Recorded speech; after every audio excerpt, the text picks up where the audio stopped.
பாசத்திற்குரிய வாயுமூனை யூடியூப் சேனலின் நேயர்களுக்கு எனது இதயம் கலந்த நன்றிகள். இன்றைய தினம் நான் ஒரு 3 நகைச்சுவைகளை உங்களுக்கு சொல்லாமல் நினைக்கிறேன். நகைச்சுவை என்பது நம்முடைய குடும்பத்தில் பக்கத்தில் அக்கம் பக்கத்தில் நடக்கக்கூடிய அது. அதை நாம் சாப்பிடணும். அதை நாம் தேடி போக வேண்டியதில்லை. அது அன்றாட வாழ்வில் நடக்கக்கூடியது தான். எங்கள் வீட்டுக்கும் பக்கத்து வீட்டில் ஒரு பெண்மணி இருக்காங்க. அவங்க கணவர் ஐயப்ப மாலை போட்டிருக்காரு. அவர் ஒரு கடையில் வேலை செய்கிறார்.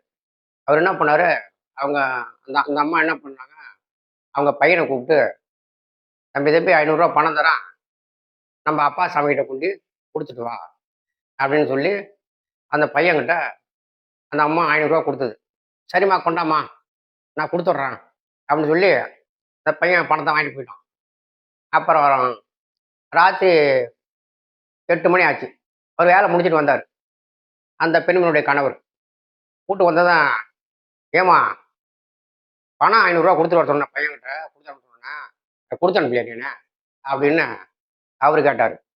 ஏங்க பையன்கிட்ட கொடுத்துருந்தாங்க, 500 கொடுத்து போய் அப்பா சாமிகிட்ட கொடுத்துருவாருன்னு சொன்னேன். தம்பி எங்கடா இருக்கான், அவனை கூப்பிட்டு வந்து எங்க வாடா, அப்பா சாமிகிட்ட அவனை 500 கொடுக்க சொன்னேன், கொடுத்தி இல்லை கொடுத்துட்டோமா அப்படின்னா. என்னோட அப்பா சாமி இல்லைங்கிறாருன்னு. ஏமா நம்ம அப்பா கிட்ட கொடுக்க சொன்னா, 4 வீடு தள்ளி அப்பா சாமி இருக்கார, அவர்கிட்ட கொடுக்க சொன்னாங்க, நான் கூட கொடுத்துட்டோமா. ஐயோ அது என்னங்க அது, பாத்தியா அப்படின்னு சொல்லிட்டு ஓடுறா போய் அந்த அப்பா சாமி கிட்ட வாங்கிட்டு வாடா அப்படின்னு சொல்லி அவனை அனுப்புனாங்க. அந்த பையன் அங்கே போனான். எங்க அப்பா சாமி கிட்ட பணம் கொடுக்க சொன்னாங்க, நான் உங்ககிட்ட கொடுத்துட்டாங்க, அந்த பணத்தை கொடுக்கணும்னு பையன் கேட்டுறான். தம்பி நான் செலவு பண்ணிட்டேன், நாளைக்கு தரம்பா, நீ என்ன கொடுத்த சரி, என்ன குடிக்காங்க, நான் வாங்கி செலவு பண்ணிட்டேன், நாளைக்கு தரம்பா அப்படின்ட்டாரு அவரு. ஏன்னா இது ஒரு அப்பா சாமி. இந்த சாமிங்கிற டைம்ல நமக்கு ஜாக்கிரதையா இருக்கணும். சின்ன சாமி அப்படின்னா சின்ன சாமி கிட்ட நம்ம போயிடக்கூடாது. இது போன்ற நிகழ்ச்சிகள் நம்முடைய வாழ்க்கையில நடக்கக்கூடியதுதான். இது என்ன பண்ண, நான் இந்த நிகழ்ச்சியை தேவி வாரதழுக்கு அனுப்பினான். இந்த நிகழ்ச்சியை தேவி வாரதில் இதை போட்டாங்க. போட்டுட்டு அவங்க எனக்கு 25 ரூபா சன்மானம் அனுப்புனாங்க. இந்த நகைச்சுவையும் பாருங்க, நகைச்சுவையும் சம்பாதிக்கிறது. அடுத்தது எங்க நடுப்பொண்ணு இருக்குது, செல்வின்னு பேரு. அது நான் பண்ணிச்சு கேர்ள்ஸ் ஸ்கூல்ல 10ஆம் வகுப்பு படிச்சுது.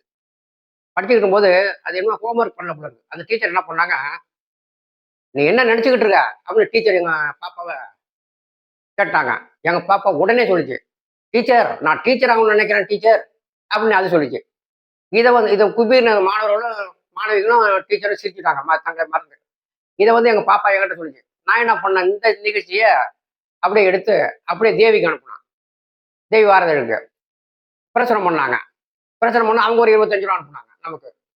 இதாச்சும் இந்த நகைச்சுவை உணர்வு எனக்கு எப்படி வந்ததுனாக்கா, நான் 8வது படிக்கும்போது தென்கோட்டை பள்ளிக்கூடத்தில் விருதாள தென்கோட்டை பள்ளிக்கூடத்தில் நான் படித்தேன். 8வது படிக்கும்போது வாத்தியார் என்ன பண்ணாரு, பூமி சூரியனை சுட்டுக்கிறதா, சூரியன் பூமியை சுட்டுக்கிறதா அப்படின்னு கேட்டார். நான் உடனே ஏந்திரிச்சேன். சார் இதை கேட்டது என் தலை சுத்துது சார். உடனே பசங்களாம் செஞ்சுட்டான். என்ன ஆயிடுது, வாத்தியார் என்ன பண்ணாரு, உட்கார் நீ இதுக்கு தான் லாய்க்கு அப்படின்னாரு. அப்புறம் பள்ளியிடம் முடிஞ்சு பார்த்தாங்க, யோசனை பண்ணான்.